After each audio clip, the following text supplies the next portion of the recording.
বগুড়ায় পরিবহন থেকে চাঁদা আদায়ের অভিযোগে 2 জনকে গ্রেফতার করা হয়েছে। অবরোধ করেন পরিবহন শ্রমিকরা। দুপুর 1টা থেকে পরিবহন শ্রমিকরা বগুড়ার চারমাথা কেন্দ্রীয় বাস টার্মিনালের সামনে এবং শহরের ঠনঠনিয়া ঢাকা বাস টার্মিনালের সামনে অবরোধ করে। এতে ঈদে ঘরে ফেরা মানুষ চরম দুর্ভোগে পড়েন। পুলিশ জানায়, বুধবার ভোরে মহাসড়কে মাটিডালি বিমান মোড়ে বিভিন্ন যানবাহন থেকে 100 টাকা করে চাঁদা আদায় করছিল কয়েকজন শ্রমিক। এ সময় বগুড়ার highway police super Abu Toab Mohammad Shamsuddin টহলে থাকাকালে মনির হোসেন ও আব্দুল রহিম নামে 2 জনকে হাতে নাতে আটক করে। পরে তাদের বিরুদ্ধে দ্রুত বিচার আইনে মামলা করেন হাইওয়ে পুলিশ। এর প্রতিবাদে মোটর শ্রমিকরা বগুড়া নওগাঁ আঞ্চলিক মহাসড়ক ও ঢাকা রংপুর মহাসড়ক অবরোধ করেন। এতে মহাসড়কের 2 পাশে অন্তত 6 কিলোমিটার এলাকা জুড়ে যানজট তৈরি হয়। পরে প্রশাসনের পক্ষ থেকে গ্রেফতার 2 শ্রমিককে আগামী 3 ঘন্টার মধ্যে ছেড়ে দেওয়ার আশ্বাসে অবরোধ প্রত্যাহার করা হয়। ঢাকা চড়ছি কখন? কালকে দুপুরের দিকে ভাই, এখন পর্যন্ত বাড়িতে পৌঁছাই নাই।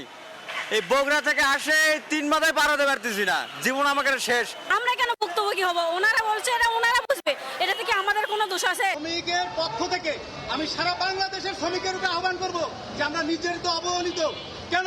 আমরা দিনমজুর, আমরা কষ্ট করে শ্রম দেই, আমরা মাথার ঘাম পায়ে ফেলে আমরা রাস্তাঘাটে আমরা শ্রমিকের এবং জনগণের সেবা দেই, কিন্তু আমাদের উপরে কেন এত অত্যাচার? এই মুহূর্তে বগুড়ার চারমাথা কেন্দ্রীয় বাস টার্মিনালে আছেন সহকর্মী আব্দুল আওয়াল। সরাসরি চলে যাচ্ছি তার কাছে। গণপরিবহনে চাঁদাবাজির অভিযোগে মোটর শ্রমিকের 2 কর্মীকে গ্রেপ্তারের প্রতিবাদে কিন্তু বগুড়া শহর চারমাথা এবং ঠনঠনিয়া বাস টার্মিনাল অবরোধ করে রেখেছিল মোটর শ্রমিক ইউনিয়নের নেতা কর্মীরা। এতে করে কিন্তু আসলে এই যে ঢাকা রংপুর মহাসড়কের যেই লেনটি রয়েছে ঢাকা থেকে রংপুরগামী এবং বগুড়া নওগাঁ যে আঞ্চলিক মহাসড়ক রয়েছে, এই 2 অঞ্চলে আসলে মহাসড়কে প্রায় 6 থেকে 10 কিলোমিটার এলাকা জুড়ে যানজটের সৃষ্টি হয়েছিল এবং দুপুর 1টা থেকে 1:30 পর্যন্ত আসলে এখানে শ্রমিকরা মহাসড়ক অবরোধ করে রেখেছিলেন এবং এই সময় জুড়ে কিন্তু আসলে মহাসড়কের যেই এই মুহূর্তে বগুড়ার চারমাথা কেন্দ্রীয় বাস টার্মিনালে আছেন সহকর্মী আব্দুল আওয়াল। সরাসরি চলে যাচ্ছি তার কাছে। গণপরিবহনে চাঁদাবাজির অভিযোগে মোটর শ্রমিকের 2 কর্মীকে গ্রেপ্তারের প্রতিবাদে কিন্তু বগুড়া শহর চারমাথা এবং ঠনঠনিয়া বাস টার্মিনাল অবরোধ করে রেখেছিল মোটর শ্রমিক ইউনিয়নের নেতা কর্মীরা। এতে করে কিন্তু আসলে এই যে ঢাকা রংপুর মহাসড়কের যেই লেনটি রয়েছে ঢাকা থেকে রংপুরগামী এবং বগুড়া নওগাঁ যে আঞ্চলিক মহাসড়ক রয়েছে, এই 2 অঞ্চলে আসলে মহাসড়কে প্রায় 6 থেকে 10 কিলোমিটার এলাকা জুড়ে যানজটের সৃষ্টি হয়েছিল এবং দুপুর 1টা থেকে 1:30 পর্যন্ত আসলে এখানে শ্রমিকরা মহাসড়ক অবরোধ করে রেখেছিলেন এবং এই সময় জুড়ে কিন্তু আসলে মহাসড়কের যেই ঢাকা থেকে রংপুরগামী যে লেন রয়েছে, অর্থাৎ ঈদযাত্রায় যেই ঘরমুখী যে মানুষগুলো রয়েছে তারা কিন্তু তীব্র যানজটের মুখে এবং ভোগান্তিতে পড়েন এবং এমনও যাত্রী পেয়েছি যারা আসলে 20 ঘন্টা যানজট কাটিয়ে আসলে নারীর টানে বাড়ি ফিরতে এসে এখানে এসে কিন্তু আসলে আবার 1.5 থেকে 2 ঘন্টার মতো এখানে যানজটে অবরোধে আটকা পড়েছিলেন এবং পুলিশের দাবি যে গতকালকে আজকে ভোর 4টা নাগাদ আসলে হাইওয়ে পুলিশ বগুড়া শহরের মাটিডালি অংশে তাদের পেট্রোল কার্যক্রম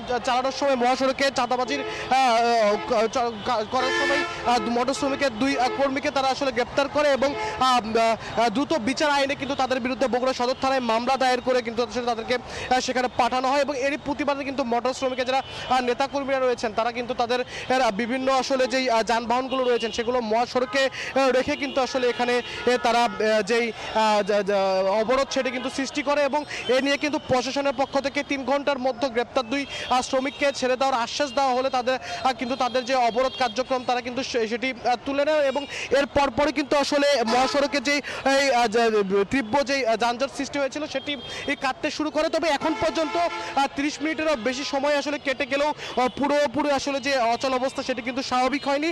এই যে চারমাথা যে পয়েন্ট সেখানে কিন্তু ঢাকা থেকে ছেড়ে আসা যে যাত্রীবাহী যে যানবাহনগুলো বা ট্রাকগুলো রয়েছে সেগুলো কিন্তু আসলে একেবারেই ধীর গতি নিয়ে তারা কিন্তু আসলে এগিয়ে যাচ্ছে এবং এখানে কিন্তু যারা পুলিশ সদস্যরা রয়েছেন তারা কিন্তু আসলে চেষ্টা চালিয়ে যাচ্ছেন পুরোপুরি যে অচল অবস্থা তৈরি হয়েছিল মহাসড়কে 1.5 ঘন্টা ধরে সেই অচল অবস্থা কাটিয়ে তোলার এবং এবং শ্রমিক নেতারা বলছেন এই 3 ঘন্টা যে সময় প্রশাসন তাদেরকে আশ্বাস দিয়েছেন, এই সময়ের মধ্যে যদি তাদের যে গ্রেপ্তার 2 কর্মী তাদেরকে যদি আসলে ছেড়ে দেওয়া না হয়, সেক্ষেত্রে কিন্তু তারা আসলে আবারও ঈদ হোক বা যে সময়ই হোক তারা কিন্তু আবারও মহাসড়ক অবরোধ সহ তাদের যেই বৃহত্তর কর্মসূচি সেই বৃহত্তর কর্মসূচির মধ্যে যাবেন। এবং তারা কিন্তু ইতিমধ্যে বক্তব্যে হাইওয়ে পুলিশের যেই ডিআইজি আছেন তার কিন্তু অপসারণ দাবি করেছেন এবং শ্রমিকরা পাল্টা দাবি করেছেন আসলে কোনো ধরনের চাঁদাবাজি নয়, মহাসড়কে বরং হাইওয়ে পুলিশ দ্বারা তারা নানাভাবে হয়রানির শিকার হচ্ছেন এবং এই হয়রানির ফলশ্রুতিতে অন্যায়ভাবে তাদের যেটি দাবি আসলে 2 শ্রমিককে গ্রেপ্তার করে সদর থানায় আসলে দ্রুত বিচার আইনে কিন্তু তাদেরকে চালান দেওয়া হয়েছে বলে তারা আসলে দাবি করেছেন। এবং পাল্টাপাল্টি যেই দাবি সেই পাল্টাপাল্টি পুলিশ এবং শ্রমিকদের সেই দাবির দুর্ভোগে পড়ে কিন্তু আসলে এই যে মহাসড়ক অবরোধ সেই অবরোধের কারণে কিন্তু যেই অচল অবস্থা আসলে এখানে 4 মাথা যে কেন্দ্রীয় বাস টার্মিনাল বগুড়ার এখানে চালু হয়েছিল সেটি কিন্তু এখনো আসলে পুরোপুরি এখনো স্বাভাবিক হয়নি। খুবই ধীরগতিতে কিন্তু আসলে যাত্রীবাহী যে বাসগুলো সেগুলো কিন্তু আসলে চলাচল করছে এবং বিশেষ করে টাঙ্গাইলে যেই মর্মান্তিক দুর্ঘটনা হয়েছিল ট্রাকে করে আসলে যাত্রী পরিবহনের, এরপরও কিন্তু এখন পর্যন্ত আমরা দেখেছি যে আজকেও ঠিক ট্রাকে করে একই কায়দায় ঈদযাত্রায় যাত্রী পরিবহন হচ্ছে এবং গত 2 দিনে এখন পর্যন্ত এই ঈদযাত্রায় বগুড়ায় পৃথক 5টি দুর্ঘটনায় মোট 8 জন নিহত হওয়ার খবর পাওয়া গেছে। তো বগুড়া থেকে যে মহাসড়ক অবরোধ করেছিল মোটর শ্রমিক নেতারা, এই নিয়ে এখন পর্যন্ত ছিল আমার কাছে সর্বশেষ। বগুড়া থেকে সরাসরি যুক্ত ছিলাম।